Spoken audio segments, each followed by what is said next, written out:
Dr. C.Sathish, BAMS, Director and Chief Physician, graduated from Kottakkal Ayurveda College in the year 1986. Dr. Satish started his practice in the year 1989 and established his own hospital in 2006. He is adopting the age-old practice of the ancestors. Mainly he is dealing rheumatic complaints, spine and joint problems and skin disorders. Please welcome sir. Pranam. Pranam, sir. I am Dr. Satish, speaking from Kerala, Chief Physician of Changit Ayurveda Hospital. I am an Ayurvedic doctor, and being an Ayurvedic doctor, I am I'm a physician, and I am not a good speaker. I'm not used to speak also, even in lectures also. But Dr. Jayanti ma'am insisted me, that is why I am coming and speaking. Anyway, I started my career as a doctor in 18 in this own hospital. And being an Ayurvedic doctor, the Ayurveda is having its basic roots in the Tridosha theory. Tridosha theory is emerged from the Panchabhuta theory. Panchabhuta theory is the basic of the Ayurveda. Panchabhuta theory means Prithvi, Aptejasa, Vayu, Akasha. That means the solid, liquid, gas, plasma, and the eternal space.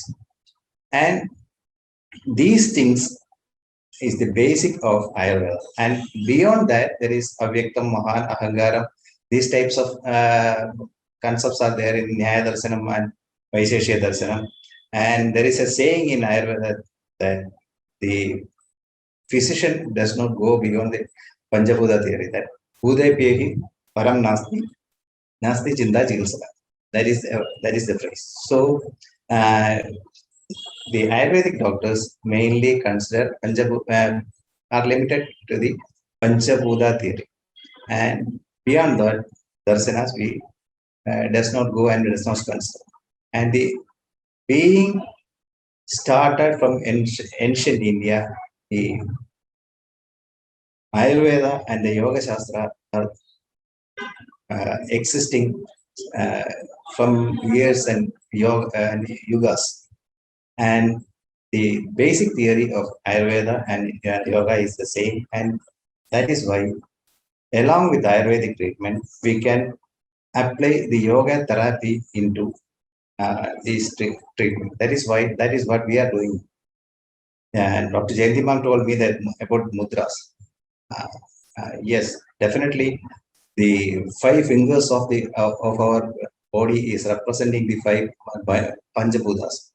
So by this we can control our actions by the fingers, and by this we can control the Panchabhutas. And that is why we say the mudras and yoga are very much effective in treating the patients. First of all, I had given the subject about musculoskeletal disorders and yoga and the application of yoga. First of all, thinking about the musculoskeletal disorders, we have to consider the rheumatic complex. First comes the arthritis, joint problems, gouty arthritis, and a lot of rheumatic complaints we are facing now. First of all, what are the first thing to be considered? That is, first comes the degenerative type of arthritis. That is the osteoarthritis. Osteoarthritis is very much common in nowadays. A lot of it's mostly affects the older generation, but now in the sedentary lifespan and the obesity and some other metabolic disorders also triggers this osteoarthritis. And first of all, it starts as a small ligament rupture or a small muscle or tendinitis or something else starts like that. The difference is that it starts when it starts, it will last only for 15 minutes, 15 to 20 minutes, then it will subside. While resting also, it will subside. And in long run, it will aggravates and aggravates and aggravates, and it the bones. First of all, the cartilages get roughened, and the synovial membrane also get thick hypertrophied, and sometimes cysts may have, especially in the knee joint, the Berger cyst is very common. And there are, and finally, the bones will also get affected, and the bone will also erode. And vagus and valgus will be seen in these uh, osteoarthritic patients. The osteoarthritic patients, mainly treatment comes in Ayurveda. The mainly treatments comes as Abhyangam, Snehavanam, Abhyangam, layapams, bandages, Upanaham, and along with that, manipulation can be applied, and the valgus and vagus are to be correct. By which, and proper bandages should be applied, and by which the inflammation, when the inflammation gets subsided, the bone will also, and there the possibility of the yoga is starting. And along with the treatment, yoga should be applied. After treatment, not after treatment, but along with the treatment, I am asking patients to do the exercise and yogas and yoga mudras and yoga therapies also. And second to this comes the degenerative diseases and crystal involved arthritis and autoimmune arthritis, and very common is the cervical spondylosis, lumbar spondylosis, and periarthritis, and a lot of things. First of all, we can consider the rheumatoid arthritis. Rheumatoid arthritis is an autoimmune disorder. It starts in the young age, between 20 to 40. It's in Ayurveda we say it is occurs in young adults. That means prayana sukumarana. It occurs first in young adults. Then it will proceed and proceed. In earlier stage, when earlier stages of my practice, I started my practice along with my seniors, Dr. Bhaskar Nair and Dr. Vincent. And there was a saying that they used to say, first of all, you may treat for 3 months. Then sometimes the pain will aggravate, and then it slowly it will go soft. But nowadays, no one is ready to bear the pain. So we are not getting fresh patients. And now we are getting patients after taking steroids, after taking methotrexate, like that. So when you get a patient as a fresh, we can start. We will ask the patient not to take bath, not to take um, cold items, and you have to stay for at least 3 months, and automatically these autoimmune diseases will be gone. And the second comes the rheumatoid arthritis is very much common in nowadays, and most of the patients are taking the immunosuppressives. And due to this, when the COVID erupted in the 19th and the 20th, 2020s, a lot of patients on immunosuppressives were in very panic situation. Okay, because they are made to stop the suppressives, and nowadays we are getting patients after taking this type of treatment. So the one major problem of the rheumatoid arthritis is the joints get degenerated, and malformation and deformities are occurring. For avoiding the deformities and malformation and the osteophytes, and we have to continue the exercise and yoga therapy along with we are using the yoga therapy along with our treatment also.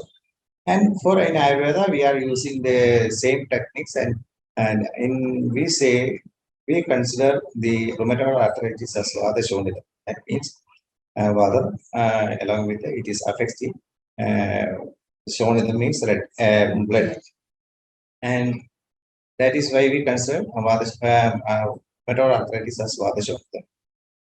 And most commonly, they are saying that Vata Amavata, but the Amavata, the patient is having in the first stage there is Ama conditions, and later when the regeneration comes, the Ama will subside, but the actual name is to be Vata Shonidam. So, and there are two types of Vata Shonidam, that is Udhanam and Gambhira. When it affects the skin and the superficial and smaller digital joints, it is called Uthanam, and it affects the major joints. It's also called the Gambhira. And then comes the crystal induced arthritis. That is the mainly the gouty arthritis. Gouty arthritis is very much common, especially in some races like Filipinos and in northeastern people. And it is very less common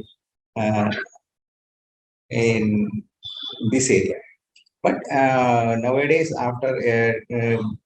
after medication for this leukemia and overuse of alcohol and like that, it is becoming a common condition. This gouty arthritis is becoming uh, uh, becoming a common disease.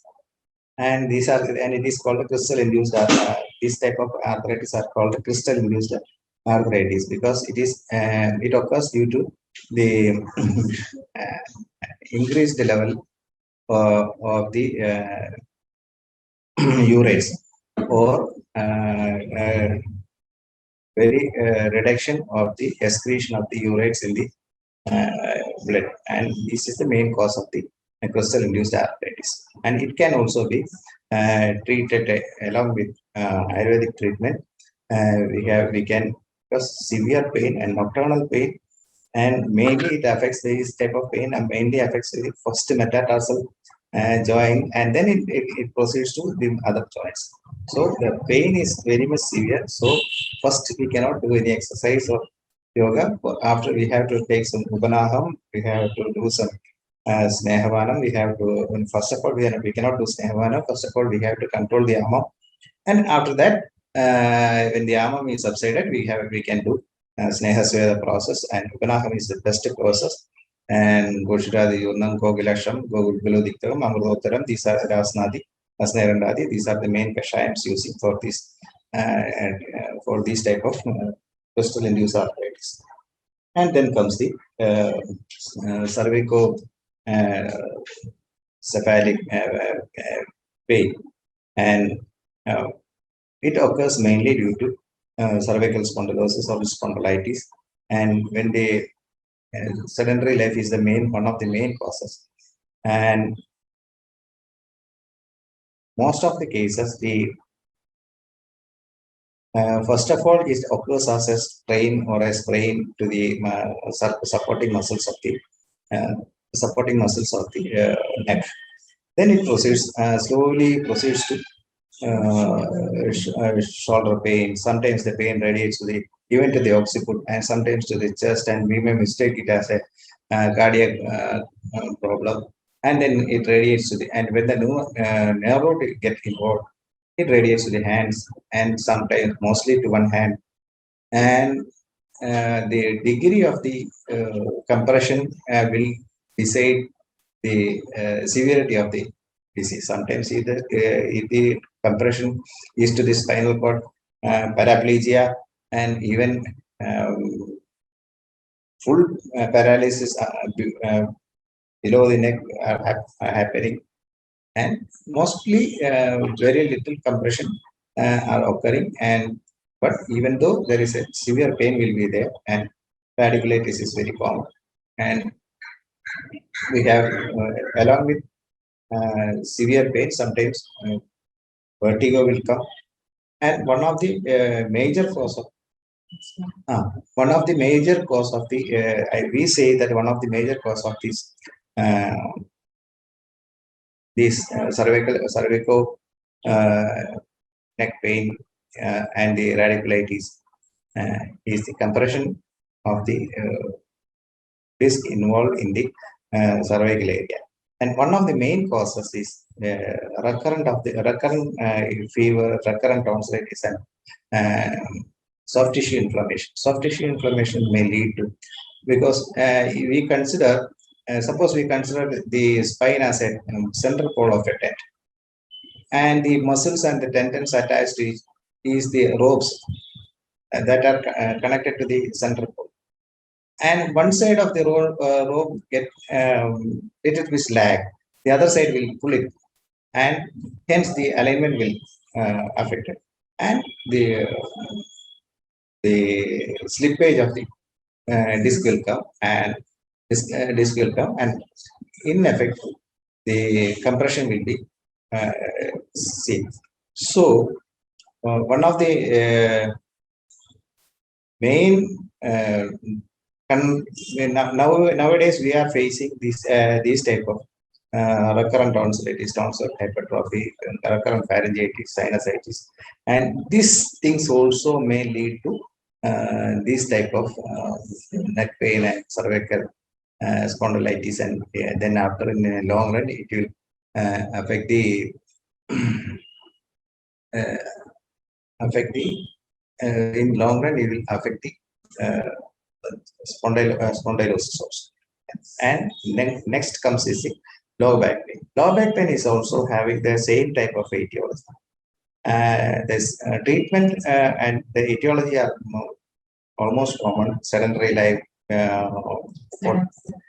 sudden fall, traumatic, and sometimes weightlifting, and there are due to so many causes, acute and chronic lower back pain may come, and this also may lead to disc prolapse and depression and leg pain, and in some cases the osteoarthritis, due to osteoarthritis of knee joint, the patient may limp and may disperse the weight to the opposite side. That by this also the alignment of the hip will change, and by which also the slippage of the disc may happen, and hence this also may lead to the disc collapse, and in long run the osteophytes may occur, osteophyte complex may happen. There are a lot of, I had earlier I had a class with the I had told very detailed about this thing, the lower back pain. So now I am just mentioning only.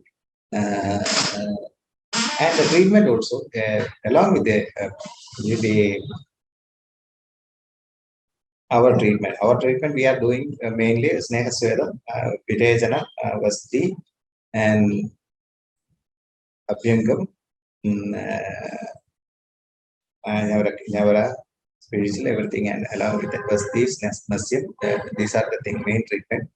And after the pain settles down, and when the patient gets able to walk, or severe pains subsided, we ask them to do exercise recovery, because we usually always says that 3 M's: medicine, manipulation, and management is the main part of these type of diseases. Medicine means we give Vada Shavana Aushadams, Virajana Aushadams, and then Brahmana Aushadams, and first we give for settling down the armor, and after that, along with our Abhyangam and Snapovanam and KD and Navra, we will do this on manipulation traction techniques for the spine, by which when the disc compression will be relieved, then we will ask the patient to do the management. The management, we do the exercise and everything. Nowadays, the yoga, after the recommendation from Dr. Jayanti, we have now started. One of your students is here, and daily he is coming and asking our patients, and there he is teaching our patients for in our hospital, in-house patients also are doing the yoga mudras, and and we are seeing it very much effective in these conditions also. And third comes the the periarthritic shoulder.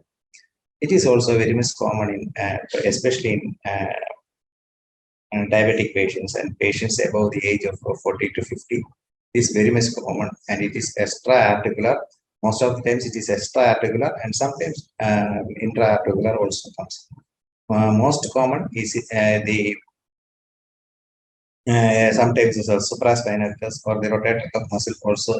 These are the main muscles supporting the shoulder joint, and there may be some tear or something else. When something else happens to the joints, the patient will not move the joint, and hence the mobility will be decreased, and by which the periarthritis increases and it goes to and becomes a frozen shoulder. And in this case also, we are asking, along with the treatment itself, we are asking the patient to do the yoga. And what are the yogas? I'm not an expert in saying that, but we are applying this yoga treatment along with for the periarthritis patients also. And then comes the tennis elbow. Tennis elbow is very much common. It is called lateral epicondylitis, and sometimes the medial also the Warfare's elbow is also very much common, but mostly it is seen in tennis elbow. In modern medicines, they are using surgery, using steroids and anti-inflammatory. In our case, we are first of all we will evaluate and what is the exact reason for the tennis elbow. Mostly we are seeing that the radial nerve is involved, and by the taking the X-ray or the MRI of the cervical spine, we see if there is any compression or the alignment changes in the fifth and the sixth vertebra, then the nerve compression is there. We will try to relieve that type of compression by which the tennis elbow will be relieved. And the treatment management is the same as the cervical spondylosis. And then comes the carpal tunnel syndrome and trigger fingers, trigger thumb, etc. These are also connected issues along with the medial nerve is involved, and the carpal tunnel is get inflamed, and the movements will be restricted, and tendons will be get hardened, and mobility will be reduced. And the treatment side, along with that treatment, we are giving exercise and correction by the if the medial nerve is involved, we'll by the X-rays or the MRI of the neck, we will first of all we will evaluate if there is any compression, and we will leave the compression, and after that, the same type of treatment is given. Then comes the reactive arthritis or the seronegative arthritis are very much common after the attack of chikungunya, dengue fever. Even now in COVID also situation also we are facing to a certain extent some the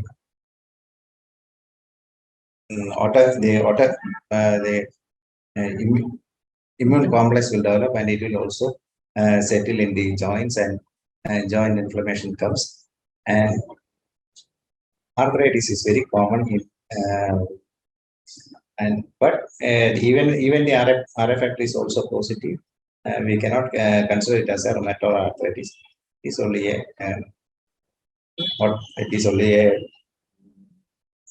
reactive arthritis, and we can manage it much easier than the rheumatoid arthritis. And these are the main. Then comes what else? These are the main problems now we are facing clinically in our patients, along with the muscular joint, and along with the shoulder slippage, joint dislocation, subluxation, fractures, and there the management will be traumatic conditions are also, and after the traumatic trauma, the joint will also get affected, and along with this also some treatment have to be made, and after correcting or the manipulating and settling down the problem, again we will have to do the exercise part is comes with the part, and these are the um, main may I stop. Thank you. Thank you. Thank you for explaining. I'm not saying in a proper way, I know, but I am